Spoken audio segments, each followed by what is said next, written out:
Hello everyone, welcome to 24/7 Football for this week's web podcast where we talk through our website 247football.com. We talk through the latest articles and we also speak to our writers as well as they explain their articles and get their point of view across as well. As always, I've got Adam Stevens and Jonathan Walker on, who are the heads of website here at 247football.com. We do have Peter Moore on here, and like you've just said, we've had a pretty manic few months of football, which has had a week break, and then we start again on Sunday. And there's also been the little transfer saga surrounding an Argentinian alien, because he's not from this planet, and we might talk about that a little bit later on as well. But Peter Moore is on with us today. Peter, first of all, how have you been since last coming on the podcast in May? I hope you've been keeping well. Yeah, answer to that is I have been keeping well, thank you very much. Been keeping very busy, a lot going on as always in my boring old life. So yeah, that's been very good actually. As you said, football-wise, it's just non-stop. I mean, in all my years I've covered sport and football in particular, this is the first ever year I can honestly say back to back, wall to wall. There hasn't been a break of a week. Well, there hasn't been a break of a day, let alone a week. It's been incredible. It really is. I mean, normally, like the football, okay, the season finishes, you have speculation of, it's called the summer silly transfer speculation saga. And that sort of carries on for a couple of weeks until you kick into the real stuff. But of course, as things have been dictated, that hasn't been the case. And it's just, the season, Adam was saying, it's like virtually finished last week. And this week, hey, away we go again. It's so strange to everybody in the media world. It really is, because there just isn't a break. Not that I'm complaining, of course. No, far from it. Some people like to go away for 2 or 3 weeks out in the Mediterranean or somewhere, and sun themselves, as the case may be, and get away from it. But that hasn't been the case, really. So no, all seriousness, it's been really enjoyable, and of course, all this non-stop transfer gossip now as well. Premier League is literally within touching distance of restarting as well. Question is, are people going to now forget about Liverpool winning it and concentrate on next season, or still have memories of Liverpool winning it? Fingers crossed. I've already forgotten about it. I didn't even know they won it. Exactly, yeah. I think a lot of people have. So first question I've got for you, Peter, is what were your thoughts on the dramatic conclusion to the championship season for 2019-20? I'll tell you the one thing, Adam, the championship never ever gets boring, does it? It hasn't done for, I don't know, you guys name me the last season when the championship was really boring. You'd have to go back a very long way, believe you me. It never fails to surprise, does it? Even right to the very death, right to the end. It was wonderful. I mean, the championship, as I'm always saying, I still maintain it's one of the best leagues in the world, if not the best league. Obviously, the Premier League will take centre stage, but Championship has got more drama. It's got everything, hasn't it? Right up to the final kick, literally. I have to feel a little bit sorry for Brentford, to be fair. Not that I've got any alliances to Brentford, no, but you have to feel a little bit sorry for them as well. But you could then argue the fact that they were in a glorious position and they threw it away, didn't they, with those last couple of games? And that in hindsight, you can sit back and say that probably ruined their season. Might have done it, might not have done. Who knows? Aside from that, Fulham, great, okay. West Brom, Leeds have been absolutely superb. Thoroughly deserved to go up. I don't think anybody can argue about the fact they didn't deserve to go up. And you've got to feel a little bit sorry for Nottingham Forest as well, I think, to be honest with you. You could say they threw it away. Yes, perhaps they did throw it away. I do go along with that. But I keep saying, this is the championship. No one can take anything for granted in the championship, right up to literally the final kick. It's brilliant. It's not just the competitiveness of it; it's the surprise element of it as well. And I love the championship. I've always been a great fan of the championship because, as I said, from both ends, whether it's the top of the table or the bottom, it's always got something. So there's so many sides have got something to play for. It's not just like the Premier League. In most cases, there's probably one team or two teams fighting for it.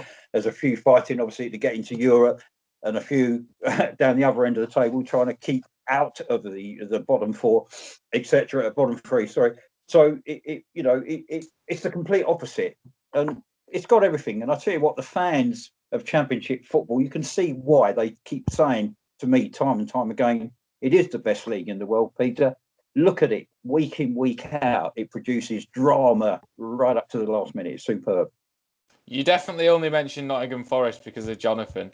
Jonathan, on the Jonathan on the first podcast, which was a return to football, you did say that Nottingham Forest were well placed to get into the playoffs. What happened towards the end of that season? The best way to describe it is panicking, which has happened before. They were concentrating on just getting just what they needed to get in the playoffs. So when we needed just a point, they thought, oh, let's make sure we draw one of these last two games to get in the playoffs, rather than continuing with the momentum and trying to win games and get their confidence back up.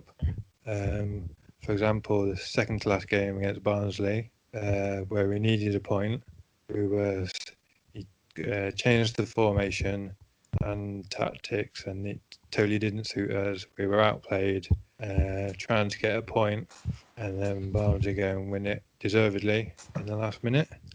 So then again, we were thinking, okay, we'll get the point in the last game of the season at home. We went behind. Then we got the equaliser and thought, well, that's it. We've got the point we need. And we just kind of stopped and thought, we'll just keep the ball and try and play out time. And then obviously we go and concede again. And then we need to get it back up the other end and score again. Where you just play your normal game. It's got you through to where you are throughout the whole of the season. Would have been the better way to go. I don't know if any other team has gone from being in that position on the last day and not actually qualify for the playoffs. I mean, it very surprised me if you've got a 4-goal advantage on the last day and a point, and you've not got in the top 6. It's just a bit ridiculous, really. It was, and it was. Like Peter says, it just sums up the craziness of the chat. I could not believe what I was watching when Nottingham Forest were getting absolutely slapped. It was just mad. But just before we move on, because we're going to move on to another topic, Peter, Leeds going into the Premier League. One thing that I've seen from the Leeds fans is that they're a hugely passionate fan base, and they're all over anything that has anything to do with their club. I'm not saying that we're young and you're old, but you may have seen Leeds in the better light, and whereas we probably haven't seen Leeds in that light before. Just what will they bring to the Premier League next season? Yeah,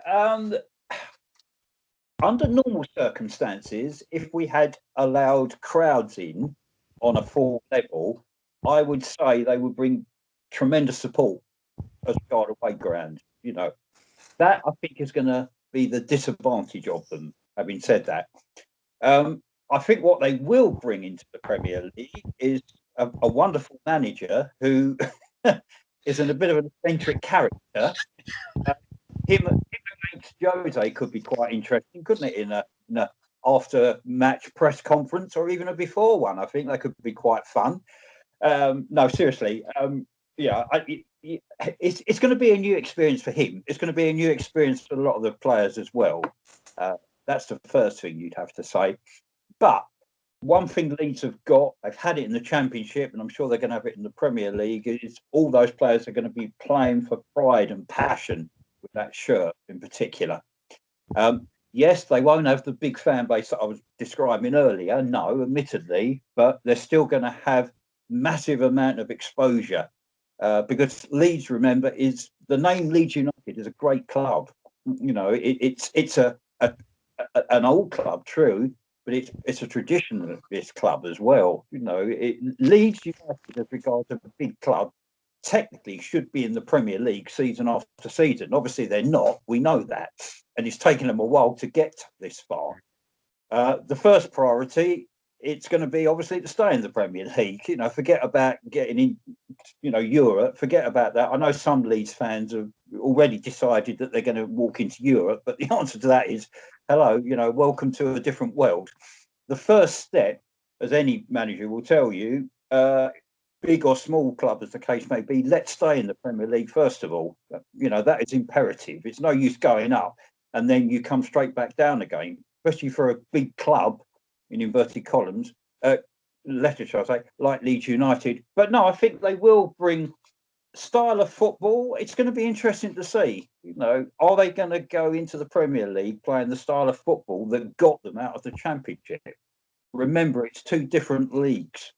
Premier League, sometimes you've got to mix, change tactics. You're going to come up against different type of sides that you were in the Championship, remember.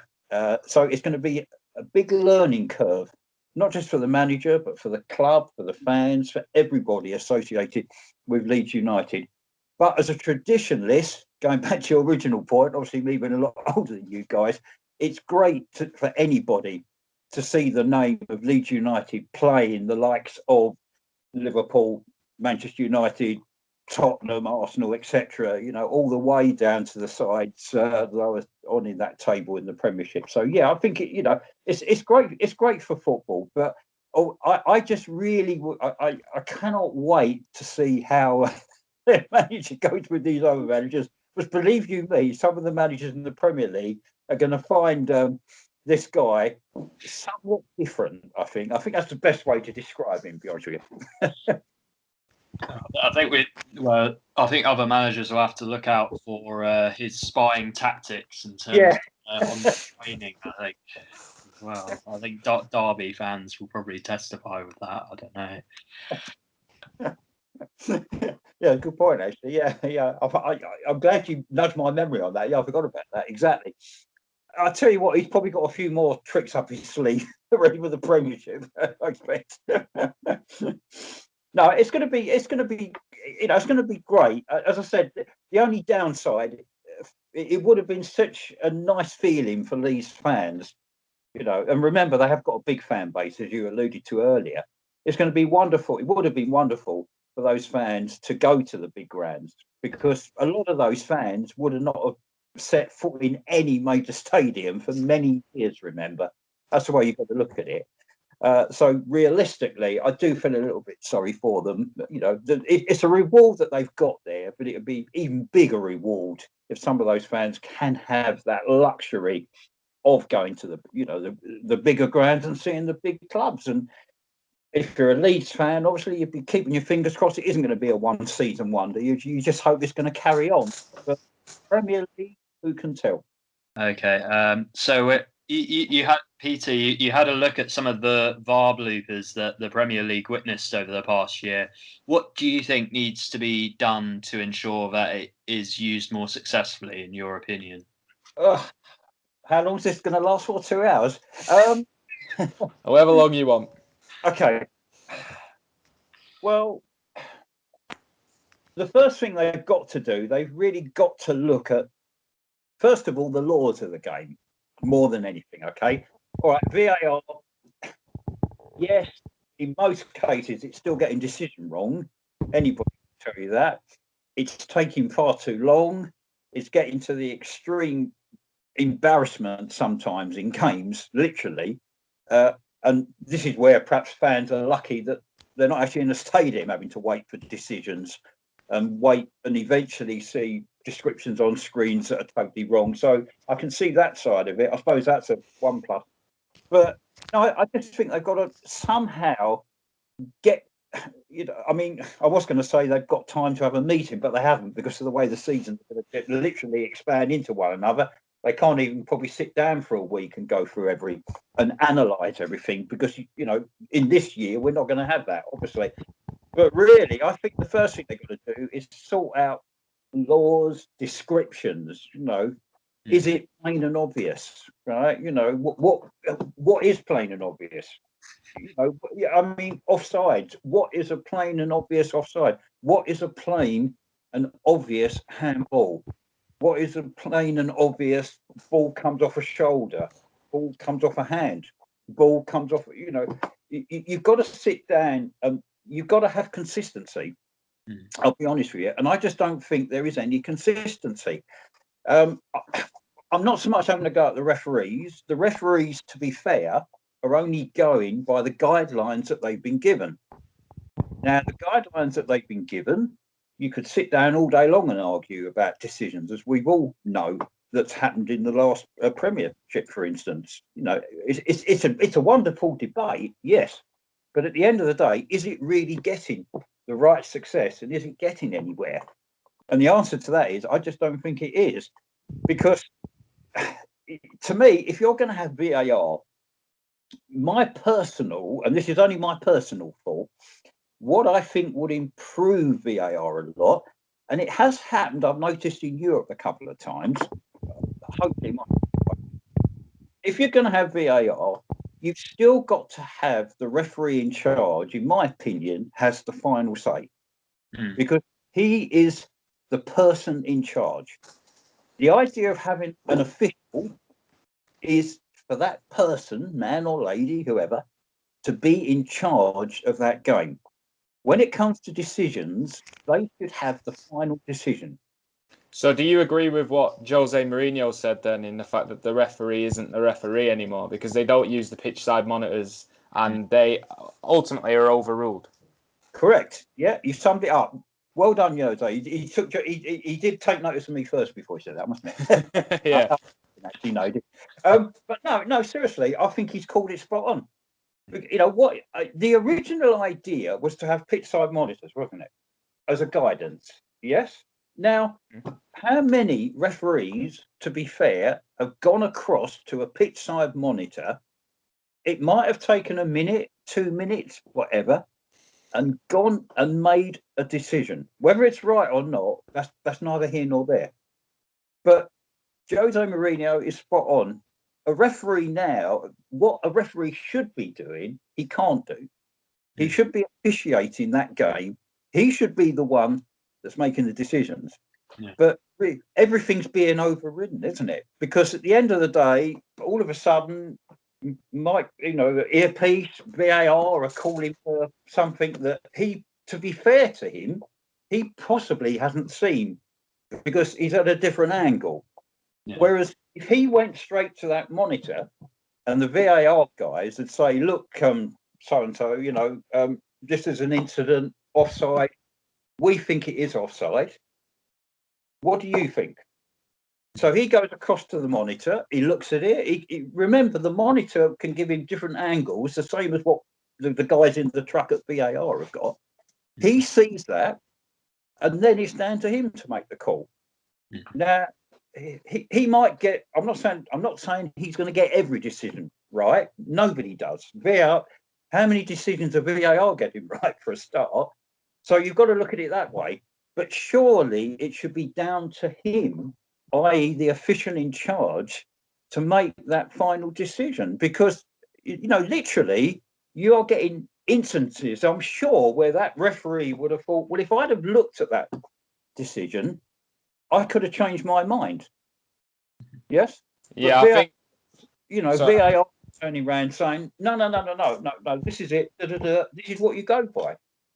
I think the big one was the Bruno Fernandes penalty at Aston Villa. I think that was another big one. And Hawkeye getting the horrific goal line decision, which ultimately cost Bournemouth a place in the Premier League. Jonathan, would you take VAR in the EFL, the Championship? Because there are some shocking decisions in the Championship.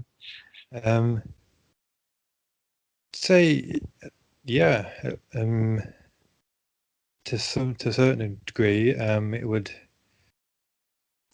If it's in the Premier League, why can't it be in the Championship? You say it's almost as good as a league, or if not better, in terms of excitement and things. And the VAR would add add something to that. And in terms of the actual standard of the league, it's almost across Europe, it's up there with the top league. So why not? Why shouldn't it have the same rules as all the other top leagues and the same system? Again, I go along with most of the stuff that Peter was saying in terms of the improvements that are needed to the VAR system and the rules as well. I think a lot of them are down to new rules that were brought in, not particularly the VARs themselves.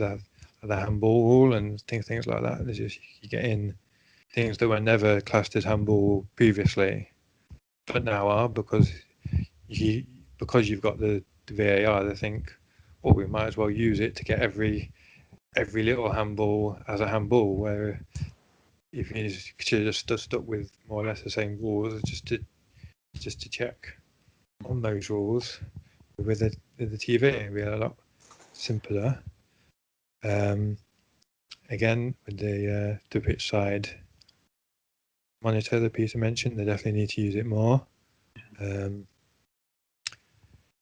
mean, if we want to go on to kind of some personal decisions that came with Forest, no, certainly last season we had some ridiculous goals given against us and for us, which VAR would have sorted out. And I won't go to personal details on that, but I think that that's was it, a isn't it? Leeds handball, and that happened last season. So yeah, I think that's it, isn't it? The grass is always greener, and I think every football team will admit that in the EFL they probably say we want VAR. In the Premier League, there's a lot of fans that won't want VAR. I think as a Man City fan, we've probably been stung by it a fair few times. I think last season, Champions League, Llorente's arm. I'm not getting back into it. I'm not bringing all those bad memories up, but it hit his arm. It went in. Under the new circumstances, would have been given as a disallowed goal under the new rules that are brought in this season. And then we played Tottenham again at the start of this season. And then that new rule, which is brought in to protect, to do right the wrong that we were done last season, then goes against us when Jesus handballs it at the start of the season. So that's where we're at with VAR. And for me personally, I think VAR is a good thing, and it ultimately will benefit the game. I think Peter mentions very correctly is that there's teething problems, and it's going to take a few years to get it right, and to get it right for the consumer as well as the actual people who have a direct impact. So the fans in particular, when you go to a game, you stood there for ages. And when you get home, you actually see, it was a very simple decision that they've taken 5 minutes to come to the conclusion of. And that ruins the fan aspect for me. I think they could implement it, hopefully, like they do in rugby. Yeah. I mean, they've been doing that for a lot longer, but it would make it more successful as a result, getting more fans involved and seeing what's actually going on rather than the bit of the unknown, as it were. Yeah, I think you're absolutely right on that as well. So we were going to leave it there, Peter, but this we wrote down the agenda for this 2 days ago. Within those 2 days, there've been 11 million tweets about a certain player that's handed in a contract. Not a contract, handed in a transfer request at Barcelona. We've spoken about it on numerous videos, but we wanted to get your view. Lionel Messi, should he come to the Premier League? Is that something that you'd want to see, and would it benefit English football? Good question. Certainly, I would like to see him in the Premier League. I think if we did a poll of most Premier League fans, I would probably say 99% of them would probably want to see Messi, even if he was playing against them. To be honest with you, I mean, we all know what he's done. He's still got a lot of life left in. I generally feel that. Yes. Will he come to the Premier League? I mean, that's going to be the interesting question, isn't it? Really. I think the first point I'd say possibly, but I think a lot will depend on what's happening behind the scenes at Barcelona. I mean, at the moment, we don't all know the true facts, do we? I mean, all right, we know that Messi apparently has faxed in, which seems rather bizarre to me. I mean, most people uses a fax now to fax a message, but hey ho, perhaps Messi isn't quite IT orientated. I don't know really. Sure, he is really, but first of all, that seems a little bit strange. We all know that Messi hasn't been happy at Barcelona. I mean, you can tell that by his reaction, and probably quite rightly so, because remember, Messi has probably single-handedly dragged Barcelona along on his own for quite a few seasons, to be perfectly honest with you. Barcelona, I don't think, have been the side that everybody remembers as being probably the best side in the world. And really, for the last, I don't know, 3-4 seasons, I generally feel everything has been put on Messi. If Messi doesn't turn up, Barcelona don't turn up. If Messi turns up, Barcelona turn up and win games, whether it's La Liga or Europe. It's as simple as that. So there's a massive amount that's been on his shoulders as well. And I think he hasn't been happy there for a while because of the president. And I think a lot of this, will he go, won't he go, I think will hinge on the president. Now, there's talk that he might go. If the president goes, I genuinely feel that Messi may have an about turn and stay. If he doesn't, the president still stays there. I think Messi generally will want to go. Next question is going to be, who can afford him? I mean, realistically, yeah. No, I agree. I mean, someone asked me this yesterday. In fact, it was an Arsenal fan who started getting very excited, saying, "Oh, we're after Messi." I said, "What? Other? No, the actual Messi." I said, "Hang on, do you realise how much that?" And you know what Arsenal's budget is like. You can forget that for a start. I mean, my God, they'd have to sell about 24 players, and even then they'd be shortchanged by about 200 million. So I mean, I think you can forget that, to be perfectly honest with you. No, all joking aside, obviously Manchester City, I think, favourites for two reasons. Yes, they've got the money, understandably so. I think they will be prepared to pay. You've got to remember, it's not just about the signing fee, the signing on fee, it's his wages. They're astronomical. Now, City would probably agree to pay those type of wages, yes, and his age as well. If he did come to the Premier League, how many seasons would you get out of Messi? You got to put that into the equation as well. Having said that, I think Manchester City would be strong favourites. And remember, Guardiola has always been a massive fan of Messi. That's what you've got to remember as well. And I think Messi, if he had a choice, I think he would plump for Manchester City. Generally, if he's going to go anywhere, I think Manchester City would be very firm favourites. Yes. PSG, yes. All right. PSG have got the money behind them. Obviously, PSG, like City, could probably go out and buy anybody at the moment. Yes, but if you were Messi, you had a chance of playing in the Premier League for, let's face it, one of the, if not best side, aside from Liverpool. Sorry, George. You would. It's a matter of opinions, isn't it? It is. I think even at 30 odd he is, you would jump at the chance to work with a guy like Guardiola, to work with Manchester City players. Can you imagine? This is mouth-watering. Can you imagine a side with Messi and De Bruyne in? Yeah, yeah. That would, forget fantasy football. That would be unbelievable, right? Years ago, that would, well, you'd be called an idiot suggesting like that. It could happen, yeah. So going back to your original question, I think a lot, as I said, will depend on what happens behind the scenes. I just think at Barcelona, there's been a lot of problems, and it's been going on for a long while, and it's coming to its head now more than anything. And I think Messi probably is a little bit unhappy because, after all, Barcelona haven't performed, have they? It's as simple as that. All right, they've lost that. They lost that to the Liga title, which normally they would win anyhow. Obviously, getting knocked out in a very, very heavy manner, it has to be said, in Europe. There's ways of getting knocked out, but obviously that was embarrassing.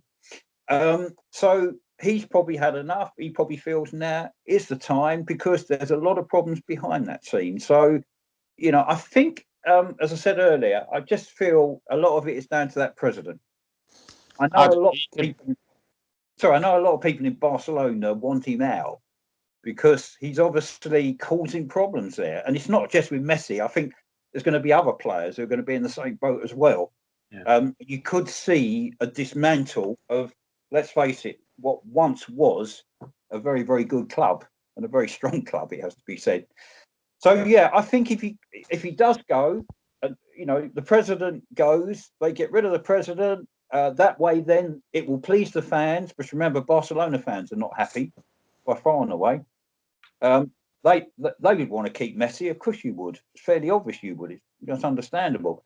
So they'd be unhappy if he went. But so a lot depends on the president. President stays, then I think Messi will go. If the president goes, I hope I got that right. Yeah, president goes, then I think he will stay there. But if that president goes eventually, then I think Messi will stay. But if he's still going to be there, I think Messi will take his time, see who comes in with sensible offers. We're not talking a 20 million, 50 million pound player. We're talking a hell of a lot more than that. He will sit down, and I reckon Manchester City, he will be wearing a Manchester City shirt just for you, George. Oh my God. Oh, don't even tempt me. And you'll have Kevin De Bruyne purring at the scene, and you'll have other players purring at. No, seriously. I'll tell you what, if it gets to it, forget Liverpool, Manchester City will be a massive, massive force. Trust me. Oh, I'm gearing up for this. I mean, he could go and play with Scott McTominay at Manchester United, Adam. You can always keep the debate. I think that would certainly work very well. It's a debate that we've all spoken about today, Peter. Just one word from you before you go. Cristiano Ronaldo or Lionel Messi? Which side do you fall on that one? Just one word. Well, Messi. One name. Messi. Yes. Thank you, Peter. That's all we've got time for here on the website podcast. I hope you've all enjoyed a little insight into our writer, Peter Moore, and also the articles that are going out on the website as well. And also our two brilliant heads of website there, Adam and Jonathan, as well. So, Peter, thank you very much for coming on, mate. Really do appreciate it. Pleasure. And lads, thank you again. So if you do want to check out our website, it is 247football.com. You can see all of Peter's brilliant articles on there and more. And while you're on the YouTube as well, you might as well subscribe to the channel, like the video as well. And our next website podcast will be out in 2 weeks' time, where we round up again Messi joining City. It'll be confirmed by then, and also all of the other articles as well. So thank you everyone for watching, and we'll see you next time.